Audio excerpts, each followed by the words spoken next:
Morning everyone. आज 9 जून 2023 का current affair का डिस्कशन करेंगे और ये कुमार गौरव सर का रिवीजन क्लास है। चलिए शुरू करते हैं क्वेश्चन नंबर 1 से। ECA इंटरनेशनल की कॉस्ट ऑफ लिविंग रैंकिंग 2023 में शीर्ष स्थान पर कौन सा शहर स्थित है? तो कॉस्ट ऑफ लिविंग इंडेक्स निकाला है कौन? ECA इंटरनेशनल लेवल पे, जिसमें 120 देश शामिल है। ये कौन से आधार पर निकाला है? तो ये मुद्रास्फीति, महंगाई के आधार पर और आपका आवास के कीमत के स्थान पे, कीमत क्या है उस स्थान पे, इसके आधार पे ये निकाला है। तो सबसे पहला स्थान किसका है? न्यूयॉर्क, जो USA का एक शहर है। न्यूयॉर्क की बात करें तो हडसन नदी के किनारे ये स्थित है और UNO का हेडक्वार्टर भी न्यूयॉर्क में स्थित है। क्वेश्चन और इसी प्रकार से फर्स्ट स्थान पे न्यूयॉर्क है, सेकंड स्थान पर हांगकांग है और थर्ड नंबर पे जिनेवा है जो स्विट्जरलैंड का है। ये यूरोप का फर्स्ट स्थान भी है। इसमें सिर्फ यूरोप की बात करें तो फर्स्ट स्थान और विश्व में बात करें तो थर्ड स्थान। ये यहाँ जिनेवा स्विट्जरलैंड में WHO का, WEF का, ILO का, ITO का, इस सारे संस्था का हेडक्वार्टर यहीं स्थित है। अब लगान टॉप बात कुछ कर लेते हैं। वर्ल्ड प्रेस फ्रीडम इंडेक्स में भारत का कौन सा स्थान है? ये 161वां स्थान है। लॉजिस्टिक प्रदर्शन सूचकांक 2023 में इस भारत का स्थान 38वां है। इंडिया जस्टिस रिपोर्ट 2022 में बड़े राज्यों में कर्नाटक सबसे शीर्ष पे है और सबसे नीचे में कौन है? UP है।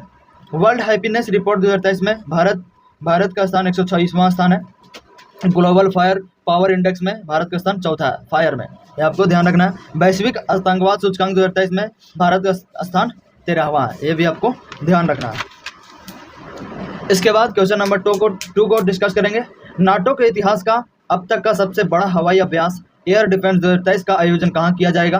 तो एयर डिफेंडर 2023 ये नाटो का एक अभ्यास है।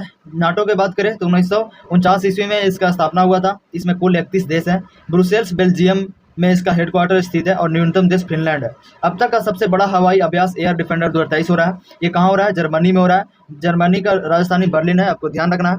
ये बड़ा क्यों है? क्योंकि इसमें 10,000 प्रतिभागी भाग ले रहे हैं, जिसमें 250 विमान रहने वाला है। ये पूरा अभ्यास होगा, एयरफोर्स के अभ्यास होगा, तो खतरनाक होने वाला है। ये क्यों हो रहा है? क्योंकि रूस और यूक्रेन के युद्ध के बाद कोई भी उपजी परिस्थिति बनेगी तो उस युद्ध को टालने के लिए ये बनाया जा रहा है।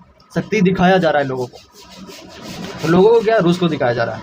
अजय वॉरियर 2023 ये किसके बीच हुआ अभ्यास? भारत और UK के बीच।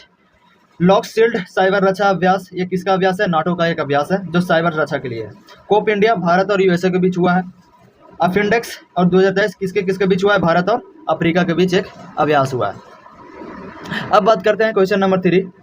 Trekking SDG 7 the energy progress report 2023 किसने जारी किया है? ये जारी किया है IEA इंटरनेशनल एनर्जी एजेंसी। इसका फुल फॉर्म होता है ट्रैकिंग SDG रिपोर्ट एक है, उसमें SDG 7 को ज़्यादा चर्चा किया गया है। द एनर्जी प्रोग्रेस रिपोर्ट है, ये आपको ध्यान रखना है। SDG की बात करें तो ये भारत में 2015 से 2030 तक रहने वाला है। इसमें 17 गोल है। इसका स्थापना कब हुआ था? IEA का 1974 में। इसका मुख्यालय जो है वो पेरिस में है, फ्रांस में। विश्व स्तर की बात करें तो विश्व में इसके रिपोर्ट के अनुसार विद्युत का आपूर्ति 2021 तक लगभग 91% लोगों को हो चुका था। इंडिया की बात करें तो इंडिया में 100% विद्युत आपूर्ति हो चुका है इसके अनुसार। और कुकिंग के लिए, स्वच्छ ऊर्जा के लिए यूज जो कर रहा है इंडिया वो 71% कर रहा है। नवीकरणीय ऊर्जा का यूज 36% करना है, ये आपको ध्यान रखना है। अब क्वेश्चन नंबर 4, विश्व महासागर दिवस 2023 कब मनाया गया? तो ये 8 जून कल ही मनाया गया। थीम क्या था? Planet ocean tides are changing, ये इसका थीम था। पहली बार 2009 में मनाया गया था। अब राष्ट्रीय समुद्री दिवस की बात करें तो ये 5 अप्रैल को मनाया जाता है। कुछ लर्न टॉप बातें कर लेते हैं। सौर गैसों सागर ये कहाँ स्थित है? ये अटलांटिक ओशियन में स्थित है। अटलांटिक ओशियन जो है वो एस आकार का है, ये आपको ध्यान रखना है। बरमुंडा ट्रायल कहाँ स्थित है? ये भी अटलांटिक ओशियन में स्थित है। बरमुंडा ट्रायल ये यहाँ पे सबसे ज़्यादा ग्रेविटेशनल फोर्स लगता है, जिसके कारण कोई भी जहाज इसके ऊपर से जाता है तो ये डूब जाता है। मरमरा सागर ये यूरोप, तुर्की और एशियाई तुर्की को अलग करता है, क्योंकि तुर्की जो है ये यूरोप में भी है और एक हिस्सा तुर्की में भी है, एशिया में भी है। तो ये दोनों को अलग कौन करता है? मरमरा सागर के द्वारा अलग होता है। क्वेश्चन नंबर 5 की बात करेंगे। DRDO ने अग्नि प्राइम बैलिस्टिक मिसाइल का पहला प्री इंडक्शन नाइट परीक्षण कहाँ किया है? प्री इंडक्शन नाइट परीक्षण किया है तो ये DRDO की बात करते हैं। DRDO की स्थापना 1 जनवरी 1958 ईस्वी को होता है। अभी वर्तमान में समीर कामत इसका अध्यक्ष है। इसका अध्याय वाक्य क्या है? तो बलासिया मूल्यम विज्ञानम, इनका आद्य वाक्य है। ओडिशा एपीजे अब्दुल कलाम द्वीप पर यह परीक्षण हुआ है। ये अग्नि प्राइम का परीक्षण हुआ है। प्री इंडक्शन नाइट परीक्षण हुआ है। इसमें 1000 से 2000 किलोमीटर रेंज रहने वाला है। इसमें जो भी यूज होगा फ्यूल वो सॉलिड फ्यूल यूज होगा। एसएस मतलब सरफेस टू सरफेसियल युद्ध में लड़ेगा। अब कुछ बात कर लेते हैं रॉकेट के बारे में। PSLV-C-54 कहाँ के सैटेलाइट को भेजा है? ये भूटान को भेजा है, भूटान के सैटेलाइट को भेजा है। PSLV-C-55 ये सिंगापुर को भेजा है।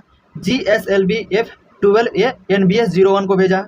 SSLV-D2 ये पहली सफल रॉकेट है जो आज़ादी सेट और EOS-07 को भेजा है अंतरिक्ष में। ये आपको ध्यान रखना है, हाल ही में भेजे गए सारे सैटेलाइट्स हैं। अब बात करते हैं क्वेश्चन नंबर 6 को। दूरदर्शन पर भारत की पहली अंग्रेजी महिला समाचार प्रस्तुतकर्ता कौन थी जिनका हाल ही में निधन हो गया? तो दूरदर्शन की बात करें तो ये पहले 1982 ईस्वी में लगभग एक ही ऐसा चैनल था जो किसी भी समाचार को प्रस्तुत करते थे। तो दूरदर्शन में पहली अंग्रेजी महिला थी, पहली अंग्रेजी महिला एंकर थी जिसका नाम था गीतांजलि अय्यर। इनका निधन हो गया। क्यों निधन हुआ? तो ये पार्किंसंस रोग से ग्रसित थे। ये पार्किंसंस रोग मस्तिष्क संबंधित रोग है, आपको ध्यान रखना है। अब कुछ महिला के बारे में बात कर लेते हैं, जैसे कैप्टन शिवा चौहान सियाचिन पर पहली ऐसा महिला थी जो कमांड कर रही थी। उसके बाद पीटी उषा भारतीय ओलंपिक संघ का ये पहली अध्यक्ष है। दीपिका मिश्रा वीरता पुरस्कार पाने वाली पहली एयरफोर्स की ये महिला है। कृष्णा कोच ये आर्टेमिस मिशन जो है चांद पे जाने वाला मिशन है, उसमें ये पहली महिला है जो चांद पे जा रही है। क्वेश्चन नंबर 7, 20वीं एशियाई अंडर-20 एथलेटिक्स चैंपियनशिप 2022 का आयोजन कहाँ किया गया? तो अंडर-20 एशियन एथलेटिक्स की बात करें, यह साउथ कोरिया में आयोजन हुआ है। इसमें फर्स्ट जो स्थान है वो जापान का है क्योंकि यह 21 पदक जीता है। सेकेंड स्थान चीन का है 19 पदक और थर्ड स्थान भारत का है जो 19 पदक, जिसमें 6 गोल्डन पदक है। ये आपको ध्यान रखना है। अब क्वेश्चन नंबर 8 की बात करते हैं। 5वें राज्य खाद्य सुरक्षा सूचकांक 2023 में बड़े राज्यों की श्रेणी में शीर्ष स्थान किसे मिला है? तो राज्य खाद्य सुरक्षा सूचकांक ये 5वां लाया गया है। शुरुआत कब हुआ था? 2019 से। लॉन्च कौन किए हैं? ये मनसुख मंडारिया जो स्वास्थ्य मंत्री है वो लॉन्च किए हैं। तैयार कौन करता है? FSSAI के द्वारा यह तैयार किया जाता है, ये संस्था है।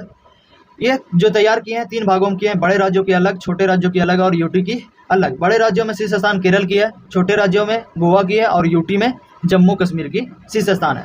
क्वेश्चन नंबर 9 में भारतीय भूवैज्ञानिक सर्वेक्षण का नया महानिदेशक किसे नियुक्त किया गया है? GSI भारतीय भूवैज्ञानिक सर्वेक्षण जियोलॉजिकल सर्वे ऑफ इंडिया, इसकी स्थापना कब हुआ था? 1851 ईस्वी में। हेडक्वार्टर कहाँ है? कोलकाता में। महानिदेशक कौन अभी नियुक्त हुए हैं वर्तमान में? ये जनार्दन प्रसाद नियुक्त हुए हैं। ये किसके स्थान पर हुए हैं? डॉक्टर S राजू के स्थान पे नियुक्त हुए हैं। अब क्वेश्चन नंबर 10 की बात करते हैं। क्वेश्चन नंबर 10 में बोला गया है नंद बाबा दूध मिशन कहाँ प्रारंभ किया गया? नंद बाबा दूध मिशन यूपी में प्रारंभ किया गया क्योंकि पहले भारत का सबसे ज़्यादा दूध उत्पादन वाला राज्य यूपी था, लेकिन अभी राजस्थान हो गया। तो ये मिल्क प्रोडक्शन को बढ़ावा देने के लिए एक मिशन चलाया गया है, नंद बाबा दूध मिशन। इसमें लगभग 1000 करोड़ का बजट रखा गया है, इसमें खर्चा होगा। इसका हेडक्वार्टर कहाँ बनाया गया? गोमती नगर यूपी में। ये आपको ध्यान रखना है। तो इसी प्रकार से मेरे साथ करंट अफेयर के लिए जुड़े रहिए और किसी भी तरह का कोई भी प्रॉब्लम हो तो कमेंट में जरूर बताएं। धन्यवाद, थैंक यू।